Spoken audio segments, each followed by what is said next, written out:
Hello दोस्तों, नमस्ते।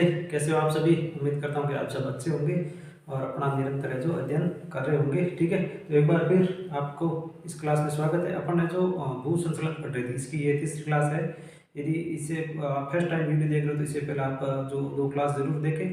और यदि आप जियोग्राफी फर्स्ट ग्रेड या नेट जेआरएफ की पूरी पढ़ना चाहते हो तो आप जो इसमें जो मैंने पृथ्वी की आंतरिक संरचना की जो एक मैराथन क्लास ले ली है, महाद्वीप और जो महासागर की उत्पत्ति से संबंधित जो विभिन्न सिद्धांत है उसकी भी मैंने एक मैराथन क्लास ले ली है। उसके बाद है जो भू संतुलन के बारे में भी ये दो दो क्लास ले ली है। बिल्कुल ये जो 0 पॉइंट से लेकर के आपको जो मैंने टॉप लेवल का जो समझाने का है जो प्रयास किया है। ठीक है, तो आज इस क्लास को स्टार्ट करने से पहले कल अपन ने एक बार जो पढ़ा था, अपन ने पढ़ा था कि जो अपन जो पटल विरूपण है, जो पटल विरूपण है, जो महाद्वीपीय भाग में जो आकृति में चेंज आता है, या तो आता है आपको महादेश जनक के जो संचलन के कारण आ जाएगा।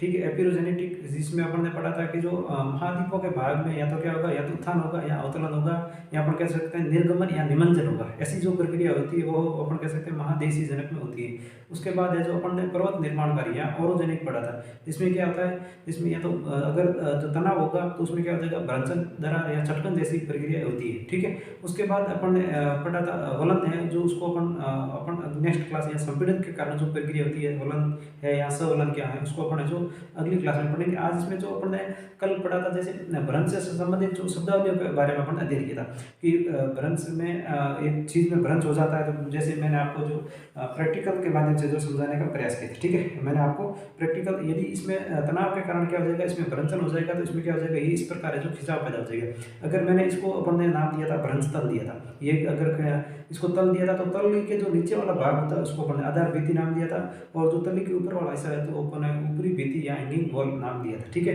और उसके बाद है जो नती का नाम दिया था, तो जो भ्रंश तल के चार जो रेखा होती है, जो अपन कह सकते हैं यहाँ जो क्षैतिज और जो नती के बीच का कोण होता है, उसको अपन ने जो भ्रंश नती, जो भ्रंश तल और क्षैतिज जो तल होता है इसके बीच के कोण को अपन ने क्या दिया था, नती का नाम दिया था। ठीक है, और जो नती के लंबवत होती है या समकोण पर जो रेखाएं काटती है उसको अपन ने नती लंब का नाम दिया था। ये चीजें अपन ने जो अध्ययन किया था। आज अपन ने जो इसमें भ्रंश के प्रकार का अध्ययन करेंगे। ठीक है, आज इस क्लास में जो अपन क्या करेंगे, भ्रंश के प्रकार का अध्ययन करेंगे। ठीक है, तो अपन इसमें लिख सकते हैं भ्रंश के प्रकार।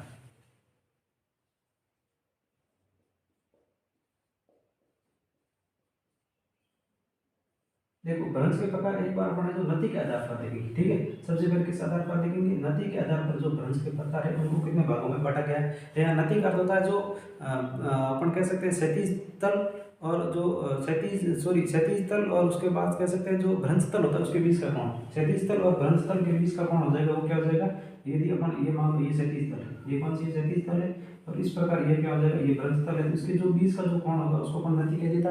यदि इसके मध्य आप देखोगे तो ये कई प्रकार के कोण बन सकते हैं, 10 डिग्री, 15 डिग्री, 20 डिग्री, 30 डिग्री, इस प्रकार का। तो इसमें अपन दो भागों में इसको बांटा गया। ठीक है, तो इसको अपन कितने भागों में बांटा गया, दो भागों में। यदि ये कोण हो जाएगा 45 डिग्री से अगर कम है, 45 डिग्री से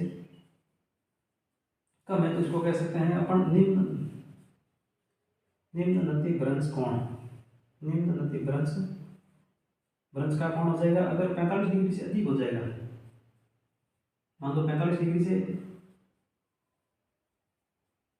अधिक होता है, तो उसको कह सकते हैं अपन उच्च उच्च नति भ्रंश। उच्च नति भ्रंश है जो कोण कह सकते हैं। ठीक, इस प्रकार के दो जो नति के आधार पर है दो चीजों का निर्माण होता है। यदि इसमें अगर अपन प्रकार देखेंगे तो ये कौन सा हो जाएगा, ये अपन इसको कहते हैं सामान्य भ्रंश। सामान्य भ्रंश है या जो नॉर्मल भ्रंश होता है इसको अपन कह सकते हैं। और इसमें उदाहरण हो जाएगा आप क्या कह सकते हैं, व्युत्क्रम भ्रंश।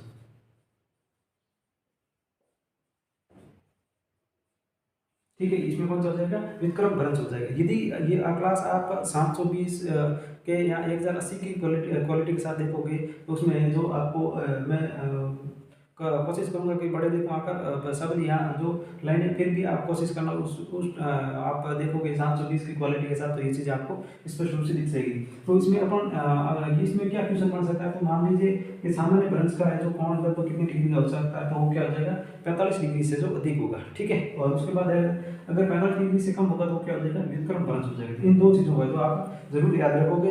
और उसके बाद अपन जो आगे पढ़ेंगे जो सामान्य भ्रंश क्या होता है, या सामान्य भ्रंश की जो संचलन के आधार पर, जो भ्रंश काट के संचलन के आधार पर जो इसका किस प्रकार निर्माण होता है, तो उसको अपन देखेंगे। ठीक है, तो एक बार मैं इसको साफ कर देता हूँ।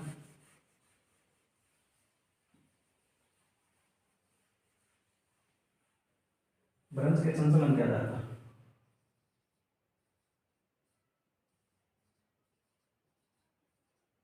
भ्रंश संचलन के आधार पर जो भ्रंश के प्रकार है उसको देखेंगे। तो इसमें सबसे पहले आ जाएगा सामान्य भ्रंश।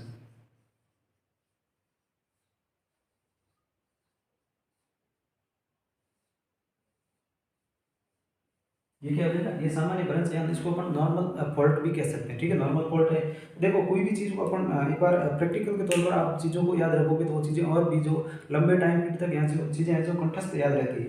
तो इसको अपन क्या कर सकते हैं, इसका निर्माण किस प्रकार होता है। तो मान लीजिए अपन ने ये एक ग्रुप आ, ठीक है, इसमें क्या हो जाएगा, भ्रंश का अर्थ क्या हो गया, एक तो ये खंड हो गया, एक खंड ये हो गया। मान लीजिए ये दो खंड है, तो इसका निर्माण किस प्रकार होगा, या तो खंड क्या होगा, संपीड़न होगा, या फिर तनाव होगा, या फिर दाएं बाएं खिसकेंगे। तो इस प्रकार है जो भ्रंशों का निर्माण या सीढ़ी नुमा भ्रंश का निर्माण हो सकता है। तो अपन देखेंगे तो इसमें क्या होता है, इसमें जो तनाव के कारण इसका निर्माण होता है, इसका निर्माण है जो इसका निर्माण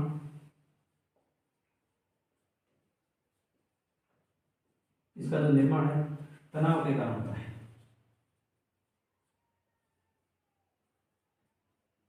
ठीक है। ये मैंने पहले लाइन इसलिए लिखी है क्योंकि आपने सामान्य भ्रंश लिख दिया, सामान्य में सिर्फ आप तनाव याद रखोगे, क्या रखोगे, व्यक्ति या तो सामान्य रहता है या तनावग्रस्त रहता है। इस प्रकार आप याद रख सकते हो, व्यक्ति या तो क्या रहता है, सामान्य रहता है, या इसके ऊपर आप ऑपोजिट क्या लिखना है आपको, तनाव रखना है। तनाव में व्यक्ति क्या हो जाता है, टूट जाता है, तो व्यक्ति भी टूट सकता है। तो फिर क्या हो जाती है, छटानों में भी क्या हो जाता है, विखंडन या विभंग हो जाता है या टूट जाती है, तो इसमें भी क्या होता है, भ्रंश हो जाता है। इसमें अपन ने तनाव होगा तो दोनों क्या होगी, अलग होगी, अलग होने से इसमें क्या हो जाएगा, विस्थापन हो जाएगा। तो अपन ने विस्थापन होगा तो दोनों के बीच में क्या हो जाएगा, गैप हो जाएगा। तो गैप होने से जो भ्रंश का निर्माण होगा तो उसको अपन ने कह दिया सामान्य भ्रंश करिए, क्या कह दिया, सामान्य भ्रंश करिए। उम्मीद करता हूँ ये बात है आपको। तो आपको सामान्य या तो व्यक्ति क्या रहता है, सामान्य रहता है, या व्यक्ति रहता है तनावग्रस्त, इस प्रकार आप याद रख सकते हो। उसमें तनाव होगा मतलब कोई भी जो खिस्सा हो सकता है, ठीक है। तो अगर व्यक्ति भी तनाव से टूट सकता है तो ये भ्रंश भी अपन टूट सकता है। इस प्रकार आप इसको अपन शॉर्टकट रूप से याद रख सकते हो। इसके अंतर्गत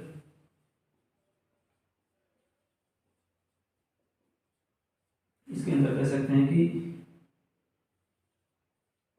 भ्रंश में तनाव के कारण, ठीक है, तनाव के कारण है जो ऊपरी भित्ति है जो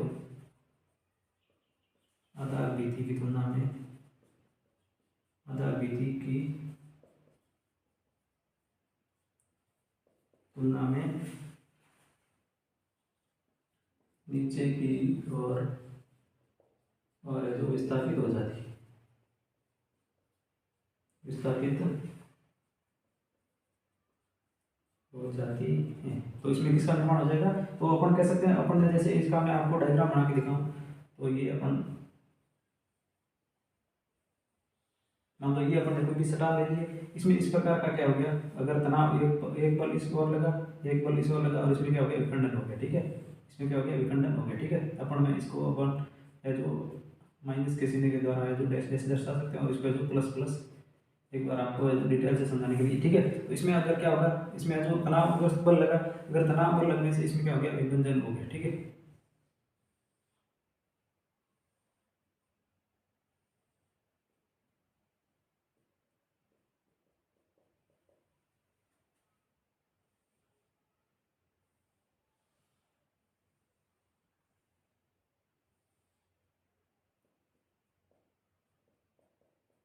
तो ये अपन ने इसको नाम दिया था आधार विधि, इसका नाम अपन ने क्या दिया था, आधार विधि।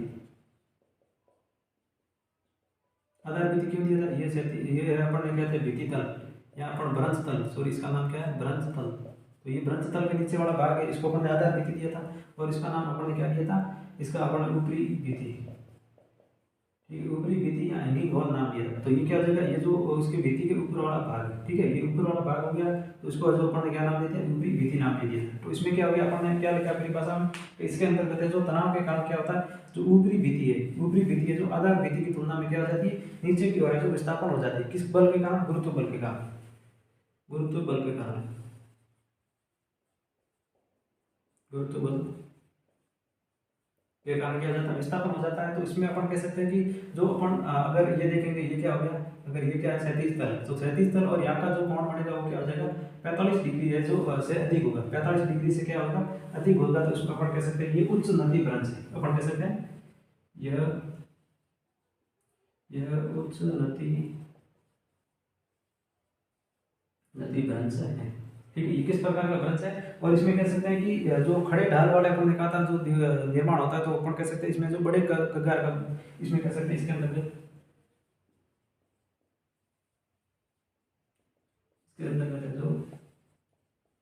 खड़े ढाल वाले ऊंचे कगार का निर्माण, भ्रंश कगार का निर्माण। ठीक है, भ्रंश कगार का निर्माण होता है।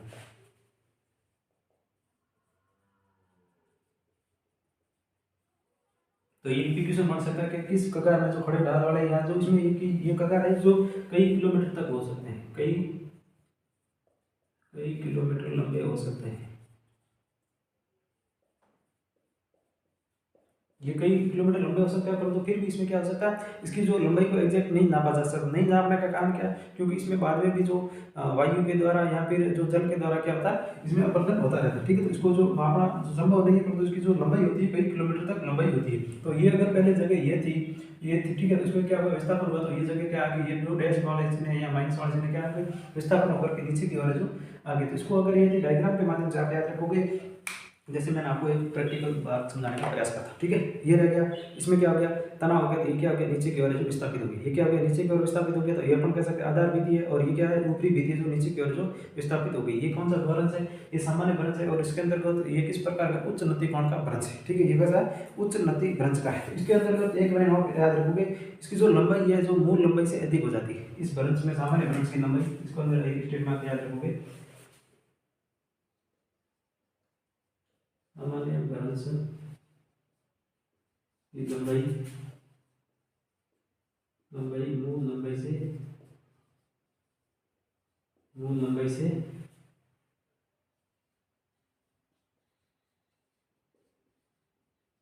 अधिक हो जाती है। तो ये स्टेटमेंट आप याद रखोगे। सबसे पहले क्या रखोगे, इसका निर्माण किस वजह से होता है, तनाव के कारण। इसका निर्माण किस वजह से होता है, तनाव के कारण इसका ऊपरी भित्ति जो नीचे चले जाती है, और उसमें क्या होता है, उच्च नति भ्रंश का कोण, या अपन कह सकते हैं 45 डिग्री से अधिक का डिग्री का कोण का निर्माण होता है। और ये क्या होता है, इसके अंदर है खड़े ढाल वाले कई किलोमीटर या 1000 किलोमीटर लंबे जो कगार का निर्माण होता है। ठीक है, और ये सामान्य भ्रंश है कि जो लंबाई है जो मूल लंबाई से क्या होती है, अधिक होती है। क्योंकि अगर तनाव होगा तो इसमें क्या हो जाएगा, लंबाई जी बढ़ जाएगी। ठीक है, उसके बाद अपना जो अगला जो भ्रंश है, उत्क्रम भ्रंश है जो पढ़ेंगे, या रिवर्स है जो इसके विपरीत है जो परिभाषा के आएंगे, तो उसको अपना एक बार देख लेते हैं।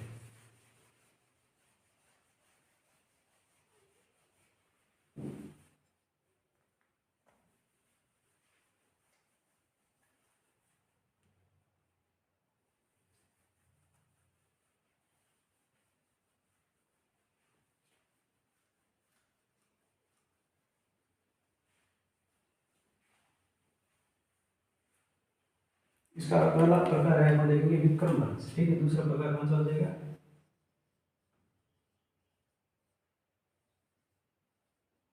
विक्रम भ्रंश, यहाँ इसको अपन कह सकते हैं रिवर्स भ्रंश।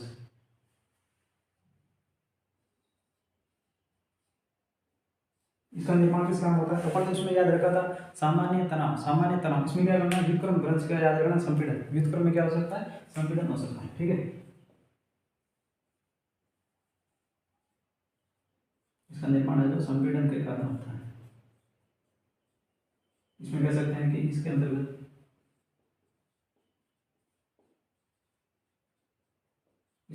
क्या होता है, दोनों भ्रंश एक दूसरे की ओर खिसकते हैं। ठीक है, इसके इसके क्या होता है, दोनों भ्रंश है जो एक दूसरे की ओर खिसकते हैं। मान लो ये भ्रंश है और दूसरा कौन सा भ्रंश हो जाएगा, दूसरा भ्रंश है इस प्रकार हो जाएगा। ठीक है, तो ये इस तरफ खिसकेगा और ये इस तरफ खिसकेगा, इसका निर्माण किस प्रकार हो जाएगा, तो इसको आप कह दें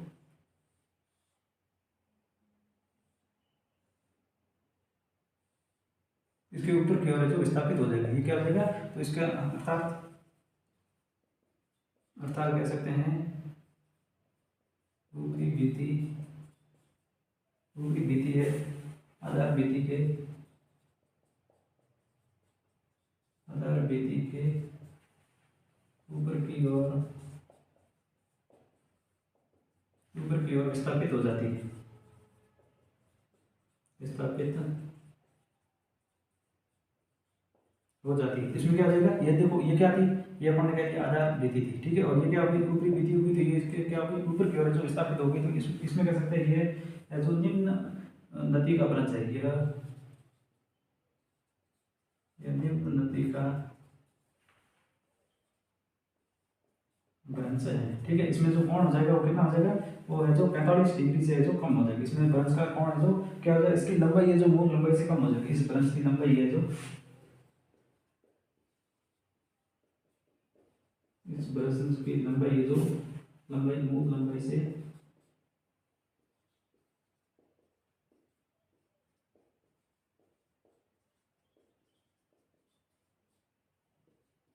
कम हो जाएगी। इसकी लंबाई है जो क्या हो जाएगी, जो मूल भ्रंश से या मूल लंबाई थी, मान लो मूल 3 थी, तो ये क्या आ जाएगी 2 या 2.5 है, अपन कह सकते हैं किलोमीटर, यहाँ जो भी हो इसकी जो मूल लंबाई है कम हो जाती है। तो इसका निर्माण है जो किस कारण होता है, संपीड़न के कारण इसका निर्माण होता है। मैंने लिया आप याद रखोगे, व्युत्क्रम भ्रंश का जो निर्माण है वो किस कारण होता है, संपीड़न के कारण होता है, ठीक है। इसका निर्माण क्या होता है, इसके अंदर दोनों भ्रंश है जो एक दूसरे की ओर आते हैं, जो आधार भित्ति के ऊपर कोण आ जाती है, ऊपरी भित्ति आ जाती है, ठीक है। इसमें जो निम्न नति भ्रंश का जो निर्माण होता है। उम्मीद करता हूँ ये बात यहाँ तक आपको समझ में आ गई होगी, ठीक है। अगर इसको अपन एक बार प्रैक्टिकल के माध्यम से समझे तो ये क्या हो जाएगा, मान लीजिए ये भ्रंश है, ठीक है, ये भ्रंश है, तो इसमें क्या हो जाएगी, ये जो अपन कह सकते हैं ये ऊपरी भित्ति है, उसके ऊपर की ओर विस्थापित हो जाती है। तो इसमें जो निम्न कोण हो जाएगा, जो कोण का निर्माण हो जाएगा वो क्या हो जाएगा, 45 डिग्री से कम का निर्माण हो जाएगा, ठीक है। उम्मीद करता हूँ ये बात यहाँ तक आपको समझ में आ गई होगी। तो अपन जो इसके बाद जो भ्रंश का प्रकार है उसको अपन पढ़ते हैं, पार्श्वीय या नति लंब सर्पण या स्ट्राइक स्लिप जो फोल्ड होता है उसको अपन पढ़ेंगे, ठीक है।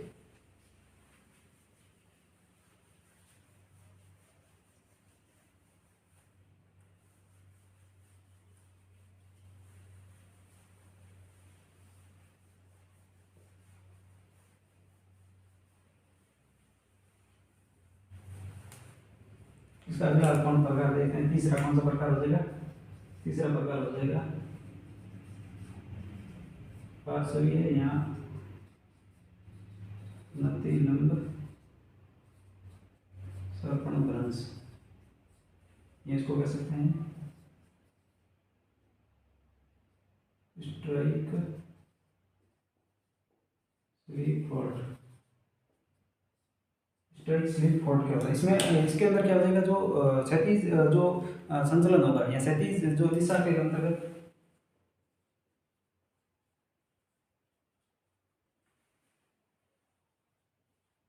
इसके अंतर्गत जो भ्रंश है क्षैतिज दिशा में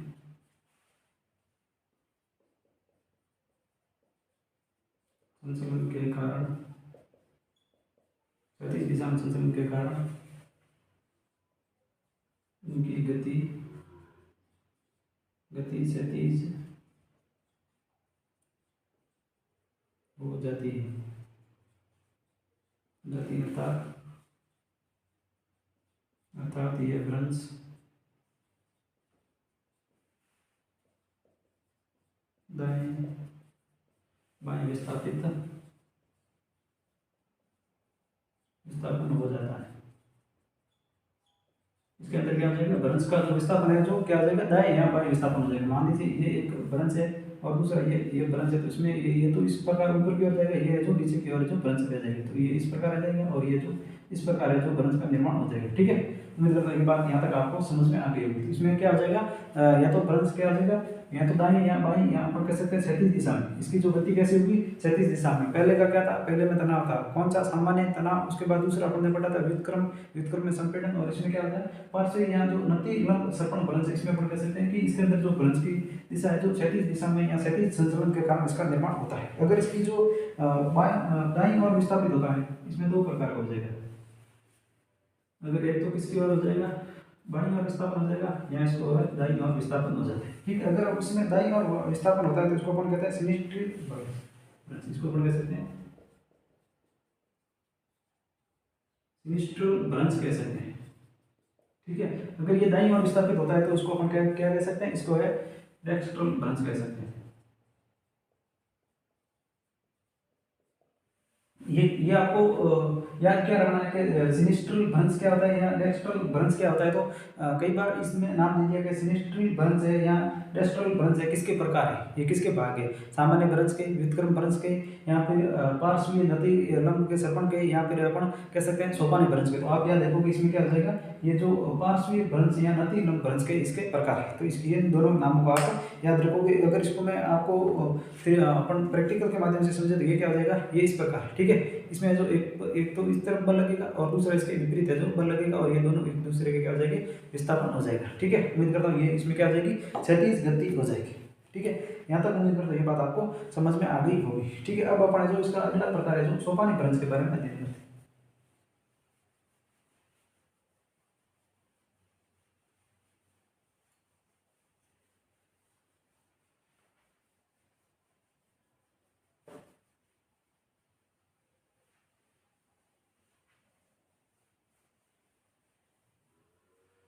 ठीक है, अब अपन इसमें कौन सा भ्रंश है, मैंने बताया सोपानी भ्रंश।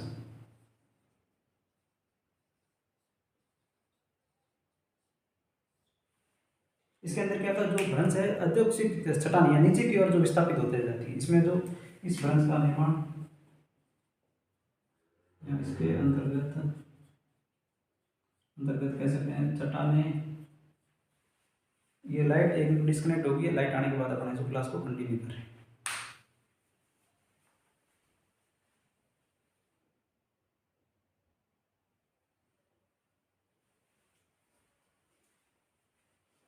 चलिए, थोड़ा सा क्या लाइट डिस्टर्ब कर दिया था, चलो ठीक है। अब अपन इसमें क्या पढ़ रहे थे, सोपानी भ्रंश के बारे में पढ़ रहे थे। तो सोपानी भ्रंश के अंदर इसके अंतर्गत अपन लिख सकते हैं कि इसके अंतर्गत है जो भूभाग, इसके अंतर्गत है जो भूभाग है जो कई कई भ्रंशों के रूप में जो कई भ्रंशों के रूप में जो नीचे की ओर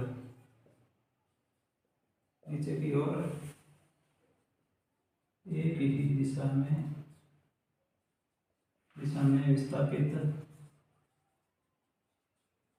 विस्थापित होकर सीढ़ी नुमा जो संरचना का निर्माण करता है।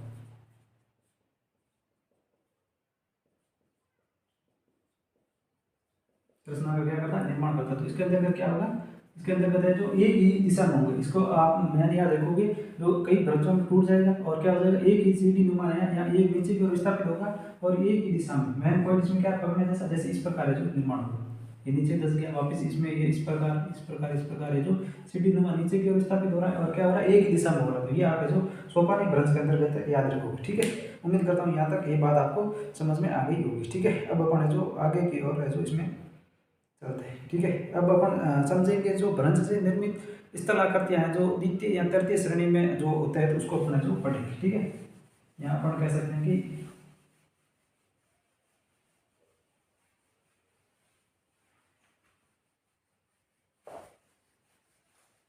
ये भ्रंश के जो प्रकार थे अपन ने जो सामान्य हो गया या व्युत्क्रम हो गया या उसके बाद है जो सोपानी भ्रंश हो गया या जो पार्श्वीय भ्रंश हो गया, इसके बारे में अपन ने पढ़ लिया। अब अपन पढ़ेंगे जो भ्रंश के कारण जो स्थलाकृतियों का विकास होता है, तो उसके बारे में सबसे पहले अपन पढ़ेंगे, ठीक है। तो इसमें जो सबसे पहले जो अपन कह सकते हैं भ्रंशन के कारण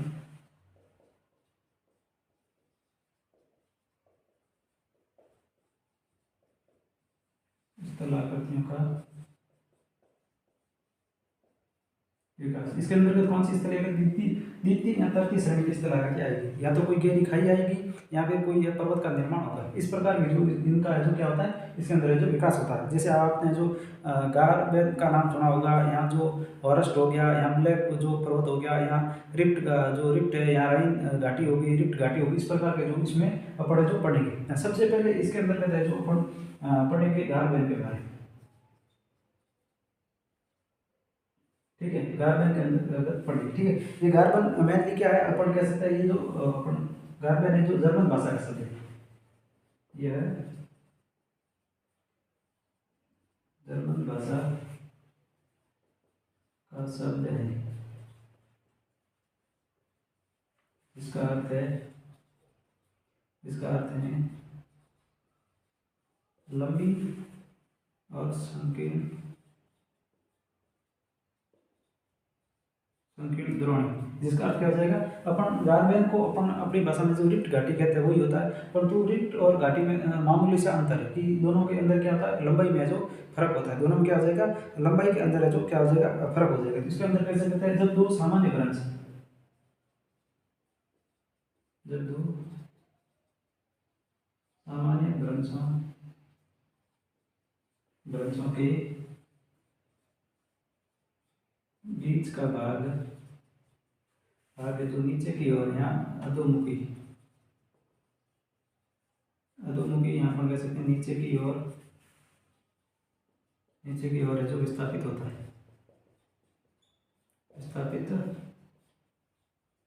ठीक है। तो इसमें क्या निर्माण हो जाएगा, जो भ्रंश का निर्माण हो जाएगा। इस प्रकार की जो इसमें क्या है, ये जो खाई का निर्माण हो जाएगा, इस प्रकार इसमें क्या हो जाएगा,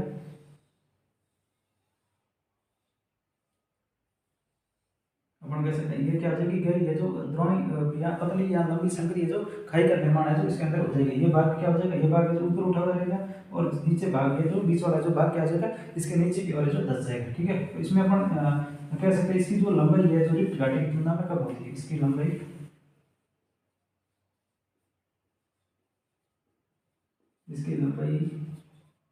रिक्त घाटी की तुलना में कम होती है, तो आप मैं गार्बेन के अंदर क्या रखोगे, जब दो सामान्य भ्रंशों के जो बीच का भाग है वो क्या होता है, अधोमुखी या नीचे की ओर विस्थापित होता है, ठीक है। आगे इसमें आर आएंगे, जो दो भ्रंशों के बीच का भाग या तो ऊपर की ओर विस्थापित होता है, या जो अगल बगल वाला भाग है नीचे की ओर या ऊपर की ओर विस्थापित, जो कंफ्यूजन होगी तो इसमें आप याद रखोगे जो गार्बेन के अंदर क्या है, जो नीचे की ओर विस्थापित होता है या अधोमुखी है जो विस्थापित होता है, ठीक है। ये याद रखोगे, ये कौन सी भाषा का शब्द है, जर्मन भाषा का शब्द है, ठीक है। ये एक प्रकार हो गया। उसके बाद का जो अपन इसमें जैसे आप ये याद रखोगे, इसके अंदर डायग्राम क्या रखोगे, मान लीजिए ये भ्रंश है, ठीक है, ये इस प्रकार का भ्रंश है और ये यहाँ पर नीचे की ओर जो विस्थापित हो गया, ठीक है। एक बार मैं इसको जो और डिटेल में समझा देता हूँ, ठीक है। तो इसको अपन ने नाम क्या दिया था, ये जो क्या होगी, ये तली होगी, तली के नीचे वाला भाग क्या हो गया, फुटबॉल, क्या हो गया, फुटबॉल, ये भी क्या हो जाएगा, फुटबॉल, और ये क्या हो जाएगा, ये ऊपर की ओर भाग है, तो इसको अपन कह सकते हैं हैंगिंग बॉल है जो नीचे की ओर विस्थापित होता है। निम्नलिखित में से किस आकृति के अंतर्गत है जो हैंगिंग बॉल का नीचे की ओर विस्थापित होता है और जो लंबी संक्रिय द्रोणी का निर्माण होता है, तो वो अपन कह सकते हैं कि आप गार्बेन के अंदर जो याद रखोगे, ठीक है। उसके अंतर्गत तो आगे की ओर हम चलते हैं।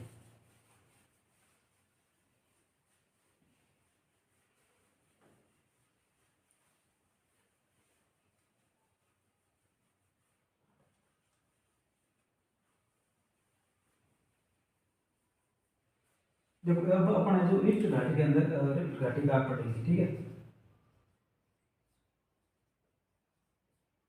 देखो रिक्त घाटी के सबसे पहले तो आपको इसका निर्माण की जो प्रक्रिया के जो दो कारक थे, इसके जो शुरुआत में वैज्ञानिकों ने जो भूवैज्ञानिक अध्ययन किया था, तो इसके जो निर्माण के दो कारक बताए थे, निर्माण के दो कारक है जो इन्होंने बताए थे, ठीक है। इसके निर्माण के क्या बताए थे, एक तो इसका किसी ने कहा था पहले कि तनाव के कारण निर्माण होता है, तनाव के कारण निर्माण होता है, और दूसरा इसमें संपीड़न के कारण, संपीड़न के कारण इसका जो निर्माण होता है। तो इसको वैज्ञानिकों ने मेनली कितने भागों में बांटा था, दो भागों में बांटा गया था। इसमें क्या गया था कि जो भ्रंशन के कारण क्या हो जाता है, तनाव हो जाता है, तनाव के कारण जो बीच का भाग है जो नीचे की ओर जो विस्थापित हो जाता है, नीचे क्या होता है, मेघमा या जो लावा होता है जो विस्थापित हो जाता है, जिससे ये क्या हो जाता है, भाग नीचे की ओर विस्थापित हो जाता है।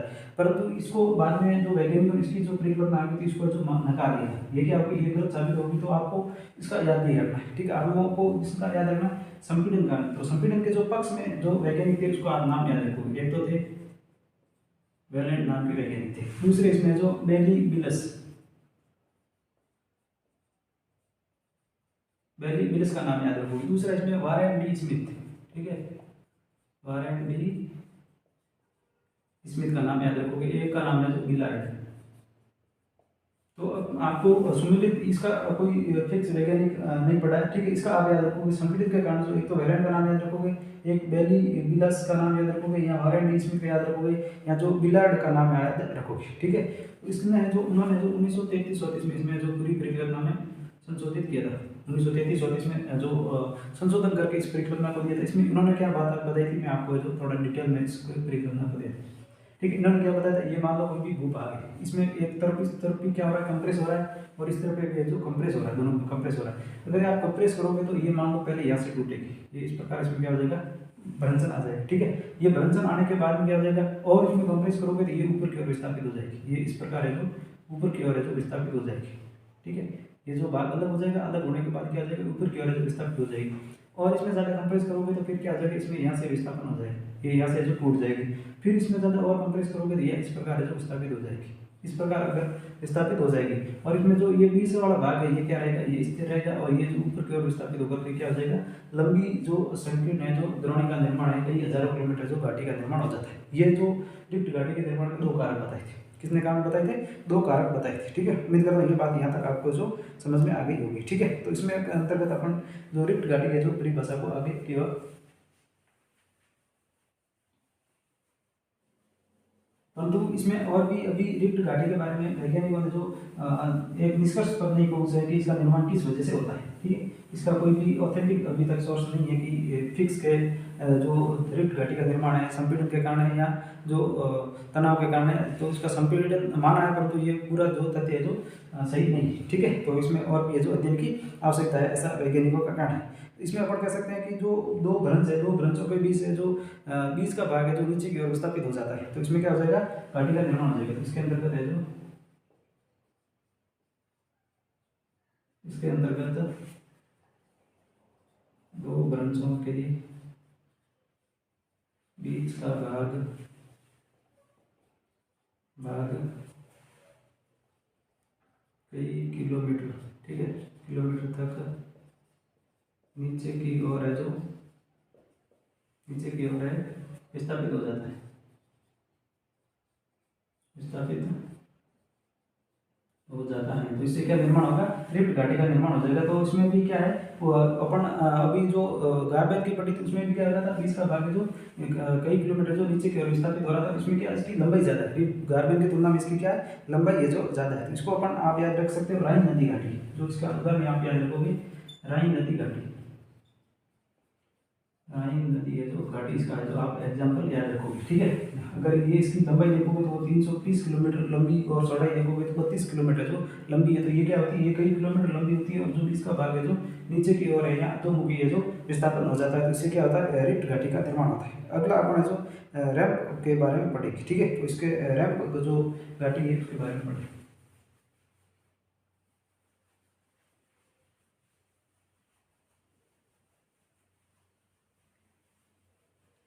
Ramp valley.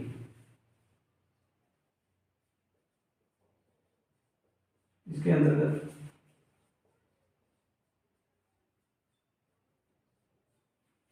क्या है, भ्रंश दोनों,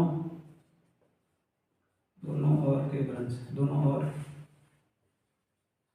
के भ्रंश, यहाँ इसको कह सकते हैं अगल बगल, अगल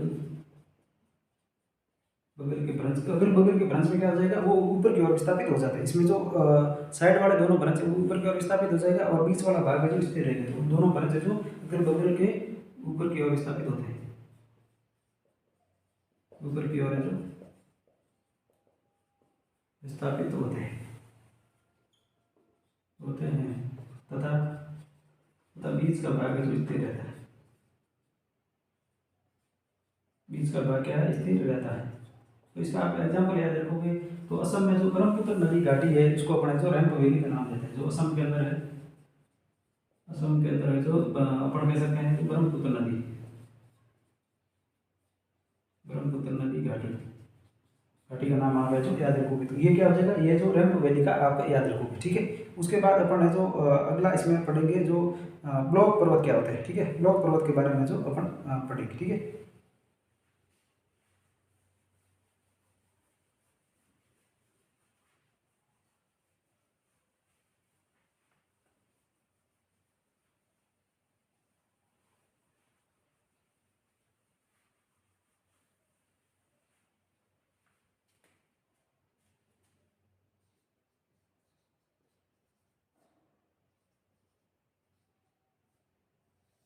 ठीक है। अब इसके अंतर्गत अपन जो ब्लॉक पर्वत के अंतर्गत जो पढ़ेंगे। ठीक है।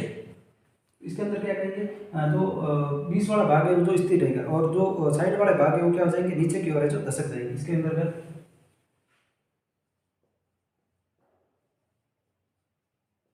इसके अंतर्गत है जो बीच का भाग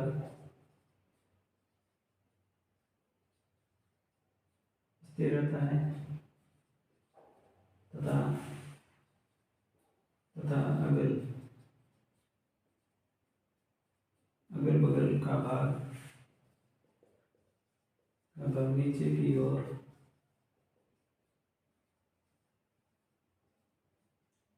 विस्थापित होता है। ठीक है, इसके अंदर आप ध्यान रखोगे जो बीच का भाग है या जो मध्य का भाग है जो क्या रहेगा, जो स्थिर रहेगा। ठीक है, यहाँ फिर कह सकते हैं जो अगल बगल वाला भाग है जो क्या रहेगा, नीचे की ओर जो विस्थापित हो जाएगी। ठीक है, और उसके बाद अपन कह सकते हैं कि जो या तो ये अगल बगल वाले भाग है जो स्थिर रहेंगे और बीच वाला भाग है जो नीचे की ओर विस्थापित हो जाएगी। यहाँ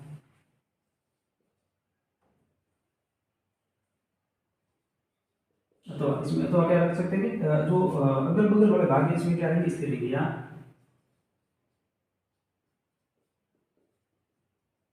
बगल का भाग है जो भाग स्थिर स्थिर और बीच का भाग भाग है जो नीचे की ओर विस्थापित होगा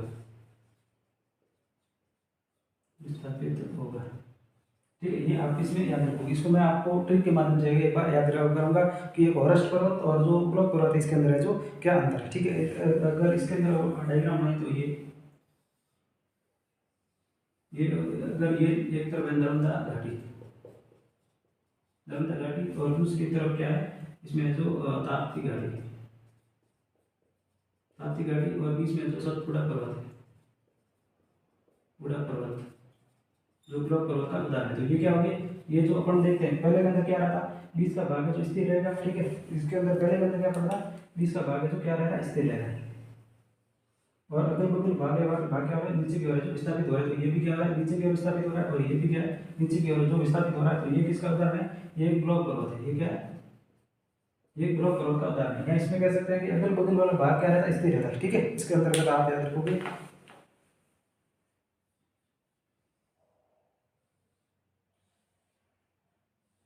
इसके अंदर आप याद रखोगे एक तो है जो ब्लैक फॉरेस्ट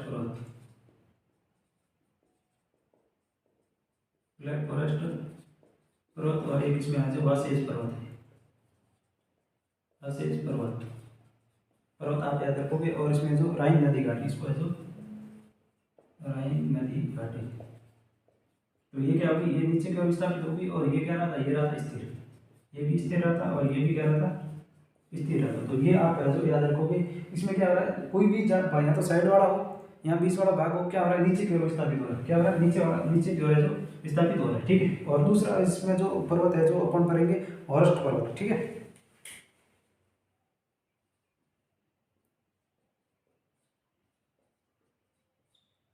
हॉरस्ट पर्वत की क्या परिभाषा है। ठीक है, तो इसके अंतर्गत अगर देखेंगे कि जो किनारे वाले भाग स्थिर रहते हैं और मध्य का भाग क्या ऊपर की ओर विस्थापित हो सकता है। इसके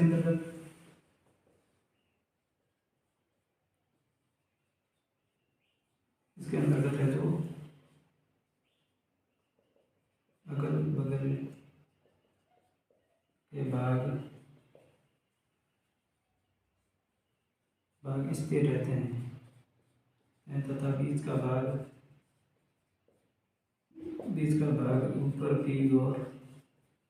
ऊपर की ओर और विस्थापित होता है।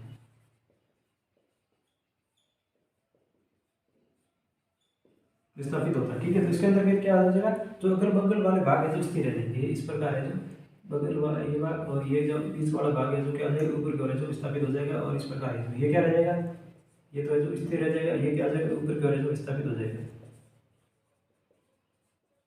ये वापस क्या है, ये स्थिर। ठीक है, तो इसके अंदर क्या या तो बीच का भाग है जो स्थिर रहता है, जो अगल बगल वाले भाग है जो नीचे की ओर विस्थापित होते हैं। ठीक है, इसके अंदर कहते हैं जो क्या होते हैं, नीचे की ओर विस्थापित होते हैं। कोई भी हो, चाहे बीच वाला भाग वो नीचे की ओर होगा या फिर अगल बगल वाले भाग में क्या होते हैं, नीचे की ओर जो विस्थापित होते हैं। या तो बीच का भाग है जो क्या हो जाएगा, नीचे की ओर विस्थापित हो जाएगा। और इसके अंदर क्या है, कोई भी अपन कह सकते हैं कि इसके बीच वाला भाग है ऊपर की ओर विस्थापित होगा, अधोमुखी विस्थापन। ठीक है, इसको अपन कह सकते हैं कि अधोमुखी नहीं, ऊपरी मुखी।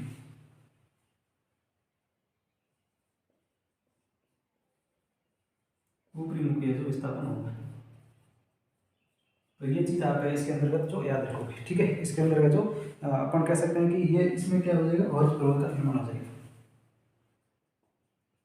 और उस प्रभाव का जो निर्माण हो जाएगा, ठीक है। उम्मीद करता हूँ ये बात यहाँ तक है जो आपको समझ में आ गई होगी, ठीक है। ठीक है, ये तो अपन इसके अंदर जो ब्लॉक पर्वत के अंदर है जो नीचे की ओर दिशा है, कोई भी ब्लॉक के अंदर आपको क्या करना, नीचे की ओर है जो विस्थापित करना, चाहे बीच वाला भाग हो चाहे अगल बगल वाले भाग हो। और होस्ट पर्वत का अंदर क्या करना, आपको जो बीच वाला भाग है जो ऊपर की ओर है जो विस्थापित करना, ठीक है। इसके अंदर जो बीच वाला भाग को क्या करना, ऊपर की ओर है जो विस्थापित करना। तो ये अपन ने जो भ्रंश की स्थल आकृतियों के बारे में जो उसकी जो प्रकार के बारे में देख लिया था, और उसके बाद है जो उसके जो विभिन्न जो भ्रंशन के कारण स्थल आकृतियों का निर्माण होता है उसके बारे में जो अपन ने देख लिया था। यहाँ रिफ्ट घाटी का जो तनाव के कारण या संपीड़न के कारण जो निर्माण होता है, तो किसमें के कौन से किस पक्ष में, उसके बारे में अपन ने जो देख लिया था। यहाँ तक कि आप को क्लास देखने के लिए आप सभी मित्रों दोस्तों का धन्यवाद। यदि क्लास आपको पसंद आती है तो आप इसको लाइक शेयर कमेंट है, यहाँ चैनल को जो सब्सक्राइब भी कर सकते हो। और अगला जो अपन है जो संपीड़न के बारे में जो पढ़ेंगे, ठीक है, जो वलन हो गया, समूह वलन हो गया, इसके बारे में देखेंगे। Thank you.